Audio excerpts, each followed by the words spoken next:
가재, 붕어, 개구리 그리고 이무기, 진인 좋은 산, 낭독, 권도현 제 아들이 큰 죄를 저질렀습니다. 다 못난 이 애미 탓이고 잘 가르치지 못한 부모의 죄입니다. 죄송합니다. 용서해 주십시오. 두 눈이 뻘겋게 중열된 한 아주머니가 부대원들 앞에 섰다. 어깨는 흔들렸고 가는 두 다리는 바들바들 떨렸다. 그녀는 중죄를 저지른 어느 군인의 어머니였다. 그녀의 옆에는 무리를 일으킨 당사자가 고개를 푹 숙인 채 서 있었고 중대장과 행정보급관이 그 뒤에 서서 매서운 눈으로 부대원들을 노려보고 있다. 이것은 내가 아는 어느 가재의 이야기다. 병장 박땡땡, 그는 평민의 아들이자 나의 6개월 고참이었다. 전역을 앞둔 말년 병장이었던 그는 부대 밖 어느 여인과 유치찬란한 편지를 주고받으며 남몰래 사랑을 키웠고 마침내 그 결실을 맺고자 5.56mm 소총 탄두를 녹이고 갈아내 수제 목걸이를 만들어 선물하겠다는 큰 뜻을 품게 된다. 그렇게 호시탐탐 기회를 노리던 어느 날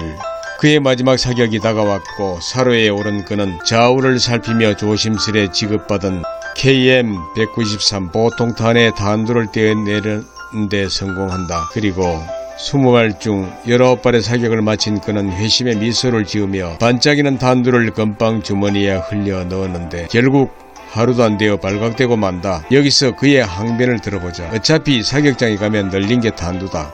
나는 그저 멀쩡한 탄두가 필요했을 뿐이었고 내가 쏴서 날린 탄두나 미리 빼서 챙긴 탄두나 버려지는 건 마찬가지다. 그렇다면 내 죄는 총알 하나 주워서 쓰레기 같은 목걸이나 만들려고 방아쇠 한번 안 땡긴 것뿐인데 그게 무슨 죽을 죄라도 된다는 말이더냐. 군법은 지엄한 것이다.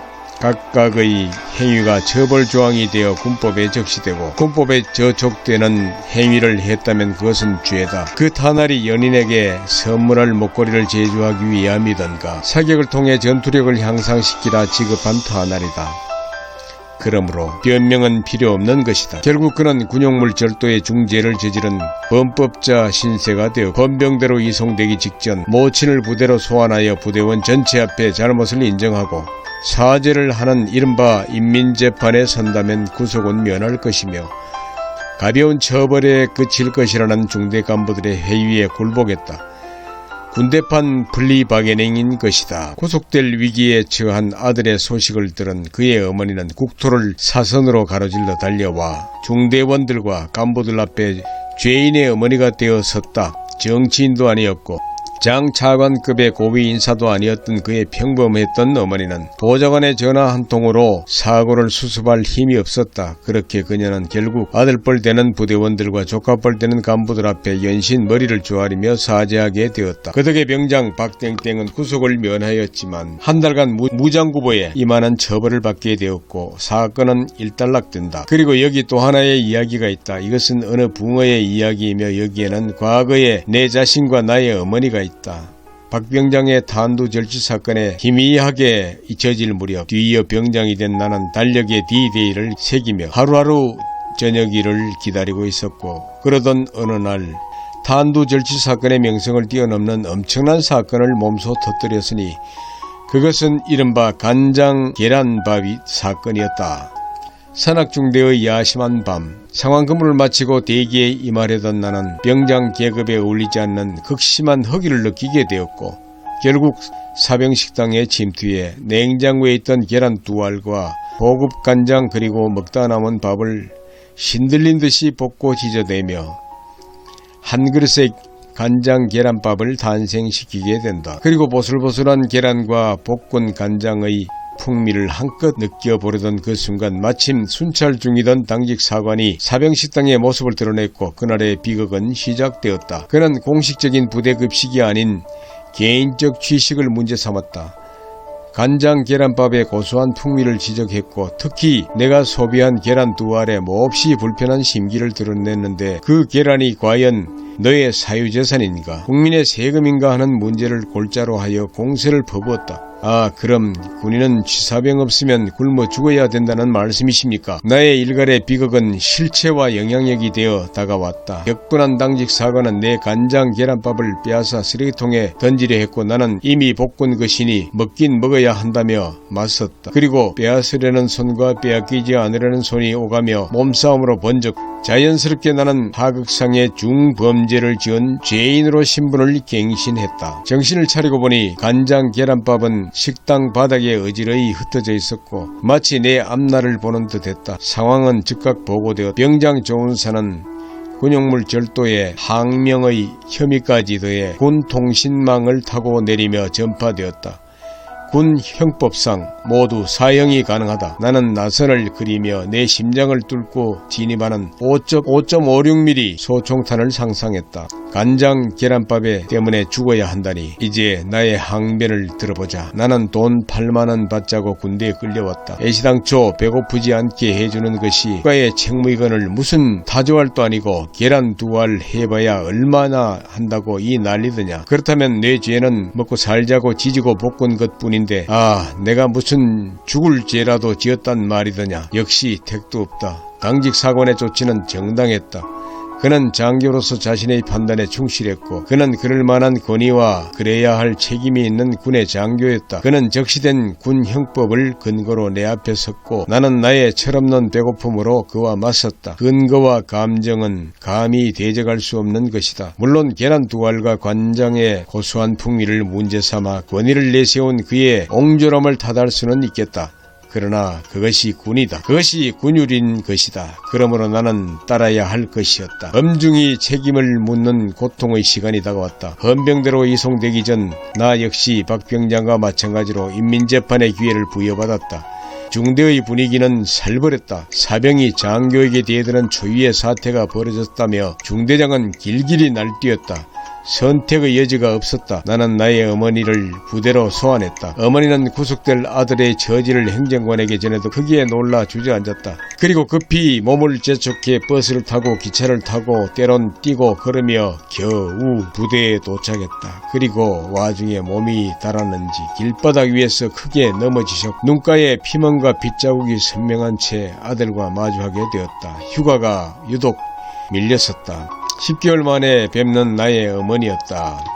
우리 아들이 엄마가 보고 싶어서 그랬나 보구나. 어머니의 첫마디에 오랫동안 보지 못한 그리움, 미안함과 서러움이 일순간 터져나왔고 나는 무너졌다. 나는 토하듯이 울었다. 가슴을 치며 울었고 사로잡힌 짐승처럼 바동거렸다. 목구멍 안쪽에서 끌려나온 울음은 심장마저 토해낼 듯 깊었다.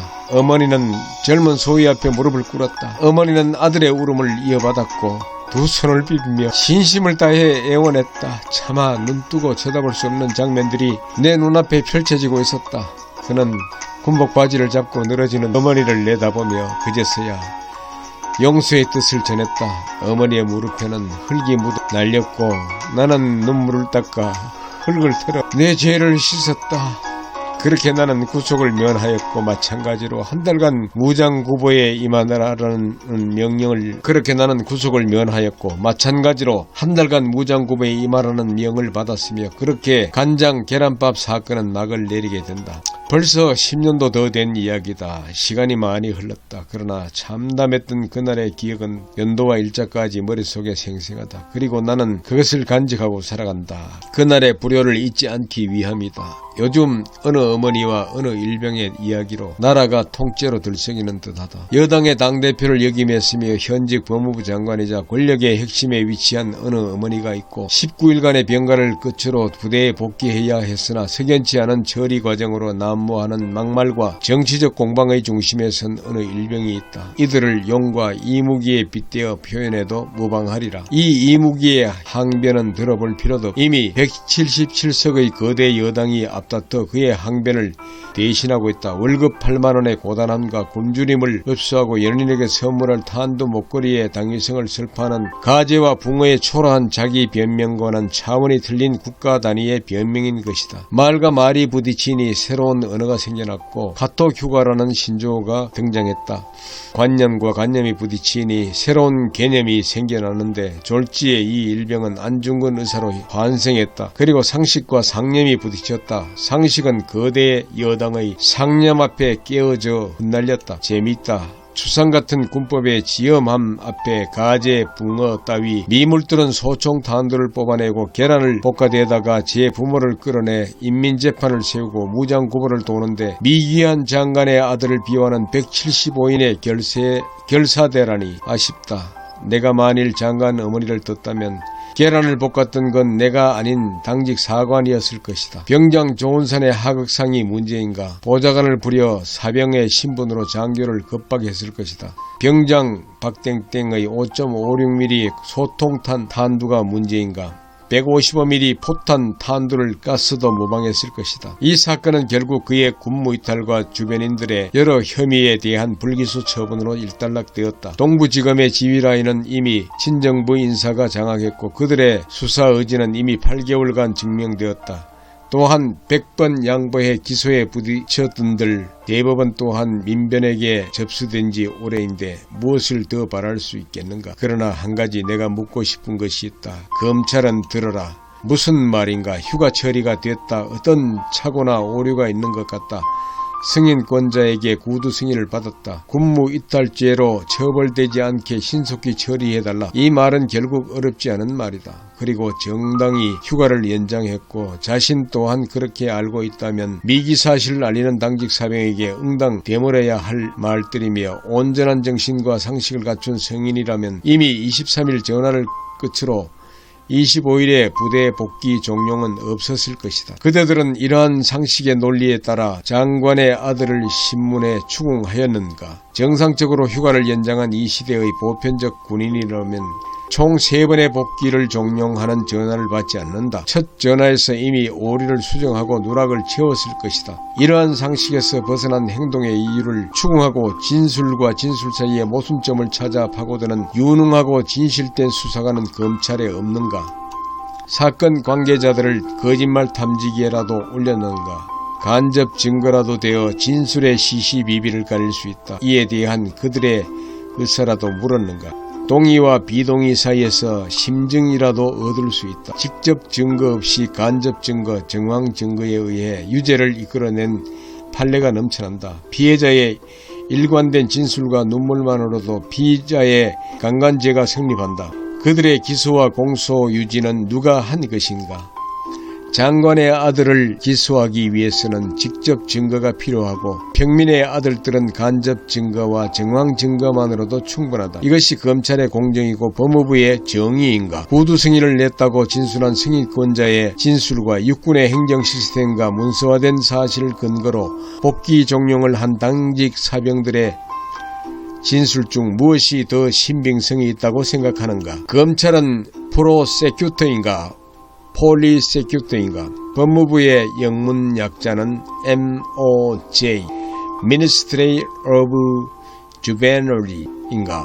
휴가 승인을 받고도 부대기를 종용하는 당직자에게 말 한마디 스스로 못해 보좌관이나 찾아대는 철부지 일병 하나가 법무부의 존재 이유인가? 자, 이제 개구리가 남았다. 개구리는 누구인가? 멀리 볼 필요 없다. 바로 그대들이다. 병장 박땡땡과 병장 조은선과 같은 평민의 부모이자 평민의 자식인 개구리. 정해진 휴가일수를 모두 채워 부모님께 작별의 인사를 올리고 다시 귀대길에 오른 열차 안의 슬픈 개구리. 오로지 자신의 힘으로 무거운 소총을 들고 군장을 꾸려 끝이 없는 전술 도로를 말없이 걷던 고독한 개구리. 만천하에 벌어지는 권력자의 비위에도 지지라는 이유로 자기 자신마저도 속이려 드는 맹목적인 개구리. 모두 그대들이다. 내 블로그의 댓글창은 언제나 열려있다. 만일 이 글이 기사화된다면 포털사이트 뉴스란의 댓글 또한 가능할 것이다. 용과 이무기 따위의 이야기는 이제 불기소로 끝났다. 그러므로 나는 개구리들의 이야기가 듣고 싶다. 개구리의 공정과 개구리의 정의와 개구리의 군시절을 말이다. 광화문에 모여 개굴개굴 울어댈 수 없으니 댓글이라도 달아 울어야 하지 않겠는가. 기다리겠다. 2020년 9월 말일 진인조은산이 또한 개굴개굴 하였다. 낭독 권도현. 구독, 좋아요, 공유 감사합니다.